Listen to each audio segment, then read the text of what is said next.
When I think about what art means to me, it's a way of expressing what I feel like. You can't always do that, but through your art, you can't even talk to people about it. You have to just paint it, and they can, that's me. That's what I think about this. And it's a joy to be able to reveal yourself that way, I guess. I've always been interested in art. Throughout my career, I just didn't have much time to devote to art, except for at different intervals, I would try to take an art course when I had the opportunity. I did go back to Penn State University in my mid-career around 45 to get a master's degree in engineering, and at that time I took some art courses there. But it wasn't until I retired I really had the time. I work mostly from photographs. I think my work has evolved. I think I'm painting better now than I did 13 years ago. In each painting I do, I really feel as though I'm starting to do some things with that painting I couldn't do in the previous painting. This one up here is an acrylic painting of my father-in-law, who was a dairy farmer. I was inside the tie-up and I photographed it. It was all dark around me, and I had to open the lens up. So I got him and everything, but everything beyond the building was completely whited out because of all the light. So I made all that up. That's all out of my imagination, the cows and the pasture and all of that, and the fence. I think I took more time to do this painting than of any of my paintings. It's from a photograph that I took late 60s, I would say. And this is my wife's uncle who had horses. And on Thanksgiving, our family, he invited our family to come up and ride some of these horses. I think I spent 130 hours on that painting.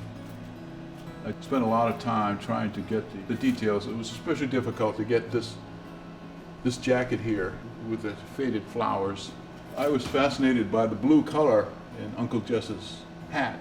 I probably painted that blue about 10 times to get the right color, just changing the shading a little bit. I guess some people would say I'm a colorist. If they had to say one trait that defines me as an artist, they would say, well, he does well with color. My mother was very good at color.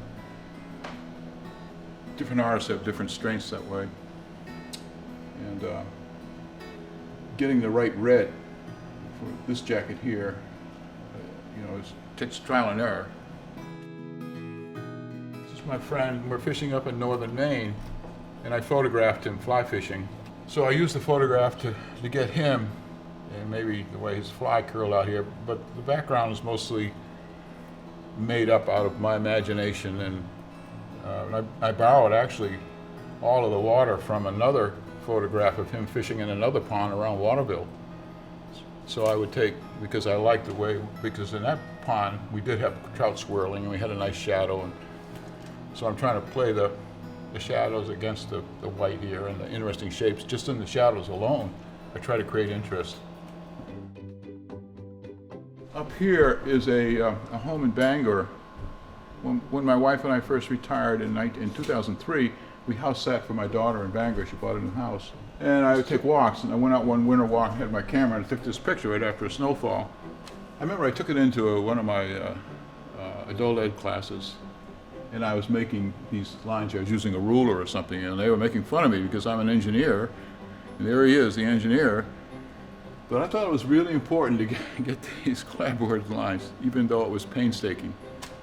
What you have to do is you do the line, the dark line, so you paint it in, and the line is much darker than it should be. Then you go in with the brown, and you paint out the dark line, leaving just a little bit of a tiny suggestion. So you have to go through 2 or 3 times, iterations, to get the effect. These are more generalized, the background, the homes in the background.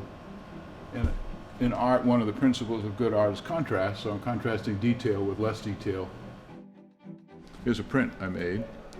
It's a high quality print. It's called a giclée print. And here's another one.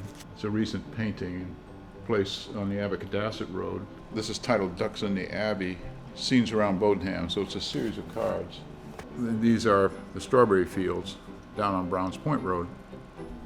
So I was trying to, in the last couple of years, do paintings of recognizable places around Bowdoinham, and drove by this one day on the way home, and you see, it looked really nice. I took a photograph, did the painting, but then I added in the old car, and these kids playing, I tried to put clothing on them that maybe they had back in those days.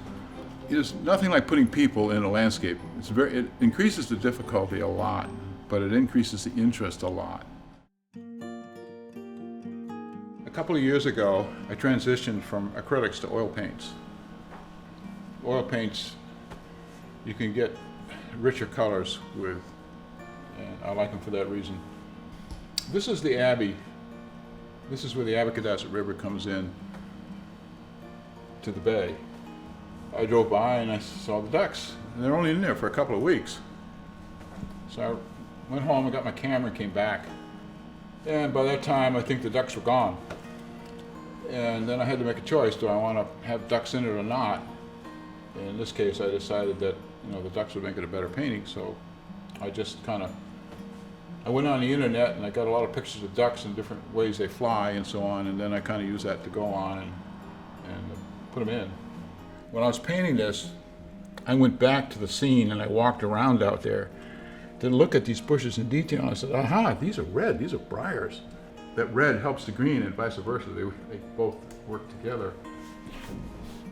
Let's point out a couple things about this one here. It's in progress. That makes it different than the others.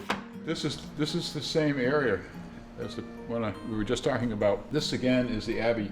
This is the Abbey River coming back into the bay in the far distant. Different time of year. This is spring, early spring. The picture's not complete. It has the potential to be a really good painting if I can get the really feeling of light coming in here.